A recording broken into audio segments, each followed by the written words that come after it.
உங்கள் இல்லங்களில் வந்து உங்கள் உள்ளங்களை உயிர்ப்பிப்பது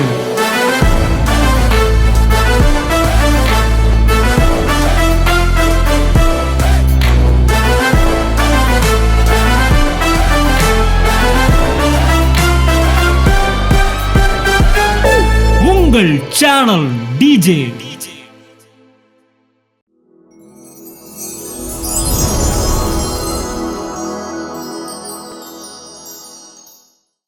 கர்த்தருக்கு ஸ்தோத்திரம். 25 வருஷமாக நான் கழுத்து வலியில் ரொம்ப அவதிப்பட்டு கஷ்டப்பட்டு இருந்தேன். 10 வருஷமாக எங்கள் வீட்டுக்கார் எவ்வளோ ஆஸ்பத்திரி கூட்டு போனார், வச்சார், எவ்வளோ ட்ரீட்மெண்ட் பார்த்து வச்சோம்.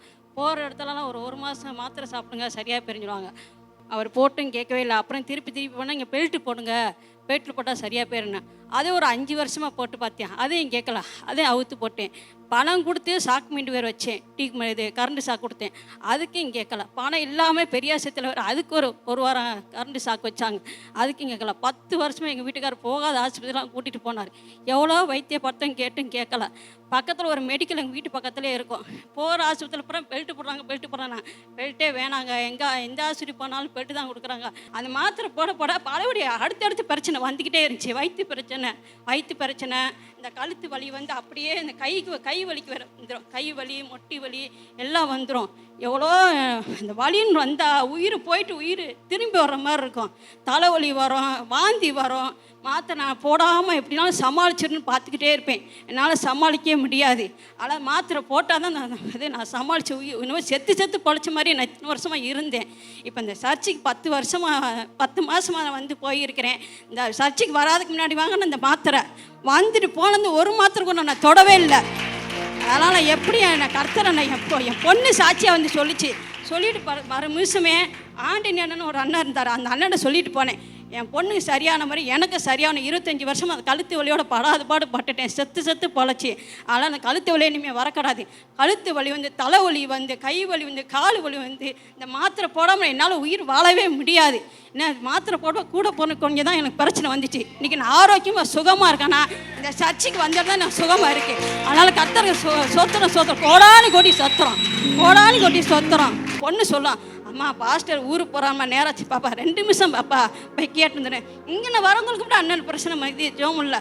ஊரில் இருக்கிற எங்கள் அக்காவுக்கு கூட வயிற்றில் கட்டி வந்து எட்டியாபுரத்தில் இருக்காங்க, ஊரில் இருக்காங்க. பக்கத்தில் உள்ள கோயில்பட்டியில் போய் செக் பண்ணிட்டு வச்சுக்கிருந்தாங்க. இதில் கட்டி இருக்கு, நீங்கள் ஆப்ரேஷன் பண்ணியே ஆகணும் அப்படின்னாங்க. என்கிட்ட சொல்லி புலம்பியே இருந்தாங்க. என்னுடைய மருமகளுக்கும் மகளுக்கு 2 குழந்தை, கை குழந்தை இருக்குது. நான் ஒரு ஆஸ்பத்திரி போனேன், என்ன பண்ணுறது ஏது பண்ணுறது, நீ பிள்ளைய வச்சு நீ பாலான பிள்ளைய வச்சு நீ அலைய முடியாது அப்படின்னாங்க. நீ கவலைப்படாத அப்படின்னாங்க. நான் போய் அண்ணன்ட்ட போய் சொல்லிட்டு வரேன் அப்படின்ட்டு பாப்பாட்ட சொன்னேன். நீ உங்கள் அக்காவுக்கு தான் ப்ரே பண்ண வந்தியானே. இல்லை பிள்ளை, இந்த மாதிரி அதுக்கு வந்து மயக்க ஊசி போட்டு தான் இது பண்ணுவாங்க வைப்பாங்க. அதுக்கு இன்னொரு பிரச்சனை வேறு இருக்குது. இந்த பல்லு கட்டிக்கிற ஒரு அதிர்ச்சியான இது கேட்டாலும் சரி, அதிர்ச்சியான விஷயம் பார்த்தானே அது பல்லு கட்டிக்கிறோம். அதுவே எனக்கு பயமாக இருந்துச்சு. அதனால நான் பெரியமாவுக்கு வந்து ப்ரே பண்ண வந்தேன். அதனால் நான் அண்ணனை வந்து சொன்னேன். அந்த நேரத்தில் ஒன்று சொன்னேன், ஜெபம் பண்ணாங்க. மறுநாள் ஞாயிற்றுக்கிழமை வந்து பண்ணிட்டு போகிறேன், திங்கக்கிழமை ஃபோன் பண்ணுறேன், சோமாயிருச்சுங்க. உடனே கேட்டேன், என்னக்கா சொன்னாங்க அப்படின்னு. நான் சரியாக பிரிச்சில் 1 மாதம் மாத்திரை சாப்பிடுவாங்க, அதிலே சரியாக பிரிச்சுன்னு கேட்டாங்க. அதனால் நான் அண்ணனுக்கு ரொம்ப நன்றி, நான் தேங்க்ஸ் சொன்னேன். எந்த நேரத்தில் என்ன கஷ்டம் வந்து சொன்னாலும் தடுக்காமல் ஜெபம் பண்ணி விடுறாங்க. அவருக்கு நான் ரொம்ப நான் கடமைப்பட்டிருக்கேன், நன்றி சொல்கிறேன், கோடான நன்றி சொல்கிறேன். சின்ன புண்ணு மாதிரி இந்த வெயில் காலத்தில் இந்த முதுகில் வந்துக்கு இருந்துச்சு.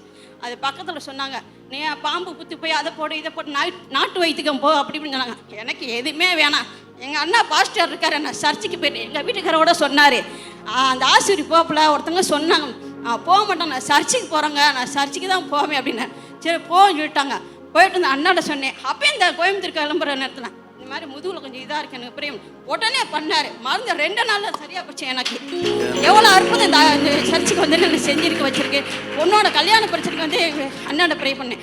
அதே மாப்பிள்ளை பிரச்சனை, அதே சுகம் அது சரி பண்ணிட்டார். என் விட சரின்னு ஒத்துக்கிட்டார் கல்யாணத்துக்கு. இன்னொரு 10 மாதத்தில் கல்யாணம் முடிஞ்சிடும். மாப்பிள்ளை டயம் கேட்டிருக்காரு, அதெல்லாம் முடிஞ்சிடும், சரியாயிரும். இப்போயுமே எங்கள் வீட்டுக்காரக்காண்டு தான் பாஸ்டர் வந்து பேச வந்திருக்கேன். கொஞ்சம் வேலை கொஞ்சம் பிரச்சனையாக இருக்குது. போகிற இடத்துல இந்த படித்த பாட்டு, இது எங்களுக்காண்டி படித்த பாட்டு இருக்கு. இன்றைக்கி போகிற இடத்துல வண்டி இருப்போராய் நின்றுக்கிட்டே இருக்கு. மதுரை விட்டு சென்னை லோடு ஏற்றிட்டு போவார். இந்த 2 மாதமாக எங்கள் வீட்டுக்கார் பாடார் போட்டு பார்க்கவே எனக்கு ரொம்ப நொந்து போய் கிடக்கிறேன். நான் இன்றைக்கி வீட்டில் தான் இருக்கார், நீ மத்தியானம் கிளம்புறேன், லோடு ஏற்றி வச்சிருக்காரு, நான் மத்தியானம் கிளம்புறேன். நான் சொல்கிறேன், கர்த்தரே உன்னை நம்பி வரேன், வண்டி வந்து சும்மா கப்பல்ல நடுவழியில் நின்று போவதில்லை. மேல பார்த்து என் வீட்டுக்கு போனா என் வீட்டுக்கார வண்டி இங்க நிக்கவே கிடையாது. அவர் நல்லபடியா வேலை கிடைக்கிற வண்டி நல்லபடியா ஓடனா கர்த்தர் நம்பி இன்னைக்கு வந்திருக்கேன். ஏன்னா வீட்டுக்காரன் கேட்டேன், என்னப்பா சர்ச்சைக்கு போறேன்? என்னங்க ரொம்ப நாள் ஆச்சுங்களா போறேங்க. சரின்னு சொல்லிட்டு இப்போ வீட்டில் தான் இருக்கார். இப்போ நான் போய் தான் அவர் வழி அனுப்பி விடனேன். எப்பப்போ வரும் அப்படின்னா 2 மணிக்குள்ள வந்துடுவாங்க. நான் சாப்பிடலாம் செஞ்சு வச்சு சாப்பிடுங்க ஒன்றுமே சொல்லலை. சரின்னு சொல்லிட்டு கம்முன்னு இருக்காரு. அதெல்லாம் அடுத்த சாட்சி எங்கள் வீட்டுக்காரர் கொண்டு வந்து இங்கே நிப்பாட்டி கண்டிப்பா அண்ணா பாஸ்டர் சொன்ன மாதிரி என் பொண்ணுக்கு சொன்னார், நீங்கள் அடுத்தடுத்து நீ சாட்சி சொல்லுவப்பா, கருத்தர் உங்களுக்கு பெரிய பெரிய காரியம்னா அதே மாதிரி காரியத்தை எங்கள் வீட்டுக்காரன் நான் வந்து நடத்துவார். அவரை கண்டிப்பாக கூட்டி இந்த இடத்துல நிப்பாட்டுவேன். ஃபேஷியல் அந்த முகமாதம் வந்தப்ப நான் தான் அப்போ ரூம்குள்ளே நான் மட்டும்தான் தனியாகவே இருப்பேன். சாயந்தரம் டைமில் கூட வெளியே வர முடியாது. அந்த குளிர் காற்றுலாம் படக்கூடாதுன்றதுனால விண்டோ கதவு எல்லாத்தையும் மூடிட்டு நான் மட்டும்தான் தனியாகவே உட்காந்துருப்பேன். அப்போ என்ன பண்ணுறதுனே தெரியாது. சரின்னு சேனல் மாற்றிட்டே இருக்கும் போது தான் அண்ணாவை பார்த்தேன். பார்க்கும்போது என்ன பேசுகிறாங்க ஒன்றுமே தெரில. ஏதோ ப்ரோக்ராமில் ஆங்கர் போல் அப்படின்னு தான் நான் நினச்சேன். அப்புறம் டெய்லி பார்க்கும்போது டெய்லி வந்துக்கிட்டே இருந்துச்சு. சரி என்ன தான் பேசுகிறாங்க பார்ப்போம் அப்படின்னு பார்க்கும்போது ஜீசஸ் பற்றி பேசுகிற மாதிரி இருந்துச்சு. சின்ன வயசுலேருந்தே கிறிஸ்டின் ஸ்கூலில் படித்தனால எனக்கு ரொம்ப பிடிக்கும். சரி பேசுகிறாங்க ஜீசஸ் பற்றி தானே கேட்கும்போது எனக்கு புரிஞ்சுக்கிற மாதிரி இருந்துச்சு. மற்ற சேனலை பார்த்தா எனக்கு புரியாது அவ்வளோவா. சரி ஏதோ பெரிய ஆளுங்க பேசுவாங்க போல் அப்படின்ச்சு. இவங்க பேசும்போது நல்லா ஈஸியாக புரியுதே. சரி என்ன பேசுகிறான்னு பார்க்கும்போது அந்த வியாதியை பற்றி பேச ஆரம்பித்தாங்க. நீங்கள் விசுவாசிட்டிங்கன்னா உங்களுக்கு வந்துட்டு சரியாயிரும் அது மாதிரி சொல்ல எனக்கு இன்ட்ரெஸ்ட் ஆகிடுச்சு. சரி நம்ம கடைசியாக வந்து நம்புவோம். இந்த ட்ரீட்மெண்ட்டும் நம்ம எத்தனை நாள் தான் எடுத்துகிட்டே இருக்கிறது. நம்ம ஸ்கூல் டேஸ்லேருந்து ப்ரேயர்லாம் பண்ணுவேன். எக்ஸாம் டைத்துலலாம் ஜீசஸ் வந்து நிறையா ஹெல்ப் பண்ணியிருக்கார். சரி ஜீசஸ் பற்றி தானே பேசுகிறாங்க டெய்லி கேட்க ஆரம்பிச்சு. எனக்கே இன்ட்ரெஸ்ட் வர ஆரம்பிச்சிச்சு. அப்புறம் அம்மாலாம் கூப்பிட்டு உட்கார சொல்லுவேன். அம்மா பாருமா என்னை பற்றியே பேசுகிறாங்கம்மா பாருமா சரியான்னு சொன்னால் இப்போ அதெல்லாம் நம்ப மாட்டேன், அதெல்லாம் சும்மா பேசுவாங்க போயிடுவாங்கன்ட்டு அம்மா நம்பவே இல்லை. அப்புறம் தான் எனக்கு ஒரு 2-3 மாதத்துல எனக்கு கிளியர் ஆயிடுச்சு. ட்ரீட்மெண்ட்டு விட்ட பிறகும் எனக்கு சரியாயிடுச்சு. அப்போவும் அம்மா வந்து நம்பவே இல்லை. அப்புறம் இங்கே சர்ச்சுக்கு வந்து ப்ரேயர் பண்ணி சாட்சியெல்லாம் சொன்ன பிறகு என்னை பார்த்தா அம்மா என்ன புதுசாக பார்க்குறாங்க. உனக்கு இவ்வளோது நடந்துச்சா என்ன நடந்துச்சுன்னு. ஏன்னா அப்புறம் தான் வீட்டுக்கு போய் தான் அம்மா கேட்டாங்க இவ்வளோ அற்புதம் ஏசப்பா செஞ்சுருக்காங்களா அப்படின்ட்டு. அப்புறமா டிவி போடும்போது அம்மா கூப்பிட்டு உட்கார வச்சு காட்டுவேன். பாருமா நீ பாரு உனக்கும் கழுத்து வலி சரியாயிரும், எனக்கே சரியாச்சு உனக்கு சரியாயிரும் நீ நம்புமான்ட்டு. அப்புறமா சர்ச்சுக்கு வந்து அப்புறமா தொடர்ந்து இப்போ அம்மா சேனலுக்கு வந்து அடிக்ட் ஆகிட்டாங்க. நான் கூட அவ்வளோவா பார்க்குறதில்ல. என்னை விட அம்மா காலை எந்திரிச்சதுலேருந்து நைட்டு தூங்குற வரைக்கும் பாரு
உங்கள் இல்லங்களில் வந்து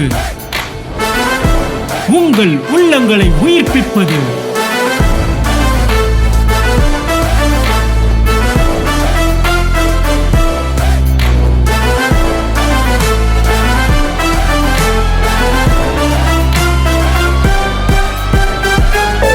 உங்கள் சேனல் டிஜே.